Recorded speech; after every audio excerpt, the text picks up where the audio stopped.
दिल्ली शहर के सॉन्ट gents college में पढ़ने वाली शिखा और विशाखा अच्छी दोस्त थी, लेकिन उन दोनों में आर्थिक रूप से काफी फर्क था। विशाखा जहां अमीर परिवार से ताल्लुक रखती, तो वहीं शिखा दिल्ली की एक साधारण से चोल में रहती थी। भले ही उनमें अमीरी गरीब का गहरा फर्क हो, लेकिन दोनों सहेलियों में सगी बहनों से भी ज्यादा प्यार था। कॉलेज में साथ उठना बैठना, खाना खाना, सब काम वो साथ करती थीं। एक दिन कॉलेज खत्म होने के बाद दोनों अपने अपने घर जाने के लिए चल पड़ती हैं। तभी बहुत जोर से बारिश होने लगती है। शिखा खड़ी खड़ी टैक्सी का इंतजार कर रही होती है कि तभी विशाखा अपनी कार लेकर वहां पहुंच जाती है। ओए शिखा, चल आज जल्दी से आकर कार पे बैठ जा, नहीं तो भीग जाएगी। ठीक है। अच्छा सुन, तू कह रही थी ना आज आंटी कहीं जाने वाली है, शाम तक घर आएगी, तो तू ऐसा कर, तब तक मेरे ही घर चल ले। आज डिनर वहीं कर लेना, उसके बाद शाम को मेरा ड्राइवर तुझे तेरे घर ड्रॉप कर देगा। प्लीज यार, अब मना मत करियो। अच्छा ठीक है, जैसा तुझे ठीक लगे। कुछ देर में दोनों सहेलियां विशाखा के घर पहुंच जाती हैं और घर पहुंचकर विशाखा शिखा से कहती है, यार आज तो पहली बार मेरे घर आई है, बता क्या खाएगी? बाप रे, ये घर है या महल? सुख सुविधा का सारा सामान है यहाँ तो। अरे किन सपनों में खो गई, बता भी तो क्या खाएगी? कुछ भी चलेगा। चल आज मैं तुझे अपने हाथ से बनाकर कुछ खिलाती हूँ, लेकिन उसके लिए तुझे मेरी हेल्प करनी होगी। हाँ हाँ, तो मैंने कब मना किया है? चल फिर मेरे साथ किचन में। विशाखा शिखा को अपने किचन में ले जाती है। विशाखा का किचन पूरी तरह से आधुनिक होता है, जिसमें एक से एक सुंदर क्रोकरी, सेट बर्तन धोने के लिए वॉश मशीन, बहुत बड़ा फ्रिज, ओवन हीटर होता है। शिखा उसके किचन को देखकर दंग रह जाती है। अरे वाह, यहाँ पर तो कितना कुछ है। आज तक जिन चीजों के बारे में सिर्फ सुना था, आज उन्हें अपनी आंखों से देख भी लिया। ओहो, अब तो फिर कहाँ से खो गई यार? कब से पूछ रही हूँ क्या खाएगी क्या खाएगी। जो तुझे बनाना आता है बना दे, मुझे तो मैगी ही बनानी आती है और उसके अलावा कुछ भी नहीं आता।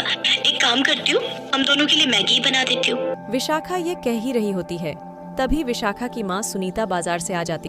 विपाशा लाडो, शिखा बेटी आज पहली बार हमारे घर में आई है और तू उसे सिर्फ मैगी बनाकर खिलाएगी।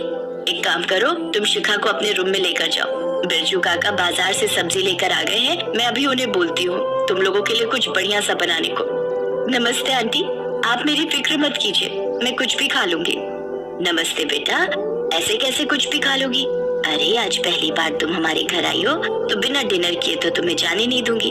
चलो अब तुम दोनों रूम में बैठकर बातें करो, मैं नौकरों से कहकर डिनर रेडी करवाती हूँ।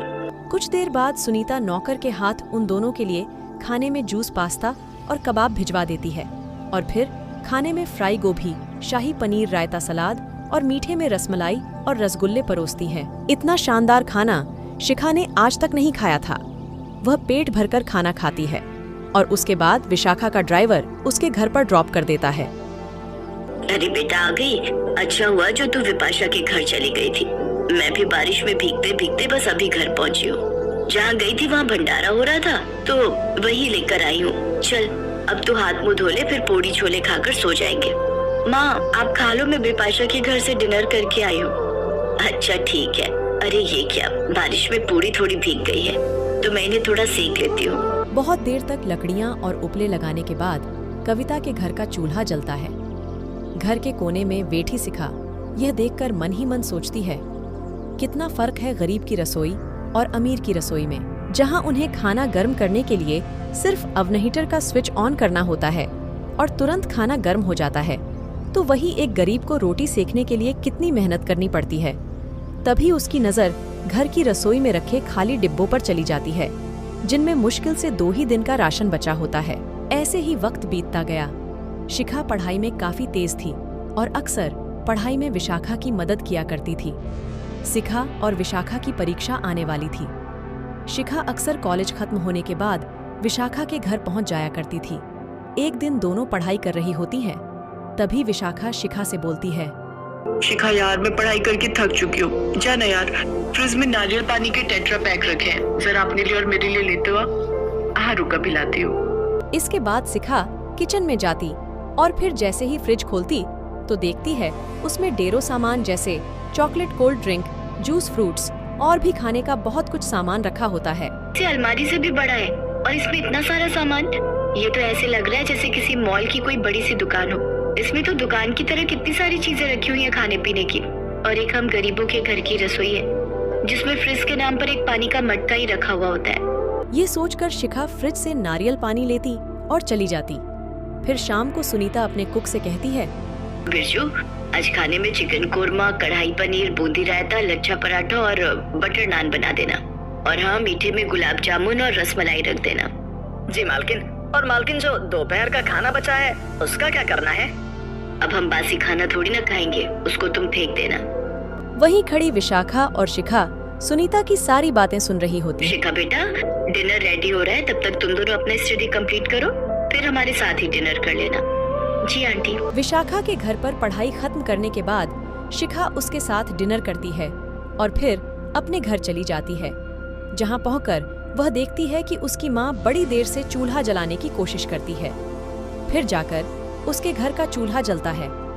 फिर उसकी माँ रोटी बनाने लगती है तो देखती है कि आटा सिर्फ आज के दिन के लिए ही बचा है। हे राम, ये तो जरा सा ही आटा है। ऐसा करती हूँ, शिखा के लिए रोटी बना देती हूँ और मैं अपने हिस्से का आटा उसके कल के खाने के लिए रख देती हूँ। अपनी माँ की बातें सुनकर शिखा की आंखों में आंसू आ जाते हैं।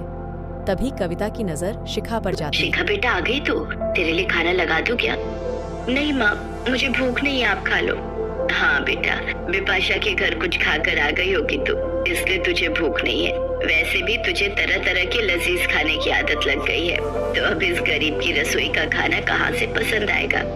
ऐसी कोई बात नहीं है माँ, आप देखना, एक दिन मैं आपको बहुत सारी खुशियाँ दूंगी। माँ, मैं इस अमीर और गरीब की रसोई का फर्क जरूर मिटा दूंगी। अरे क्या हो गया तुझे? कुछ नहीं माँ, बिपाशा के घर में एक वक्त में इतना खाना बनता है कि समझ नहीं आता कि क्या खाएं और क्या छोड़े। और उसके घर पर तो बचा हुआ खाना इतना फेंका जाता है जितना हमारे यहाँ हफ्ता भर चल जाएगा। बेटा, ऊपर वाले ने सबके नसीब में एक जैसा सुख नहीं लिखा। अगले दिन शिखा अपने घर पर उदास बैठकर पढ़ाई कर रही होती है कि तभी वहाँ विशाखा और सुनीता आ जाती हैं। ओए शिखा, आज तू अकेले पढ़ाई कर रही है? आज तू नहीं आई, इसलिए हमने सोचा हम ही आ जाते हैं तेरे यहाँ पढ़ाई करने, आंटी के हाथ का बना खाना खाने। अब तू तो कभी बुलाती नहीं है खाने पर, इसलिए आज मैं और माँ खुद ही आ गए खाने पर।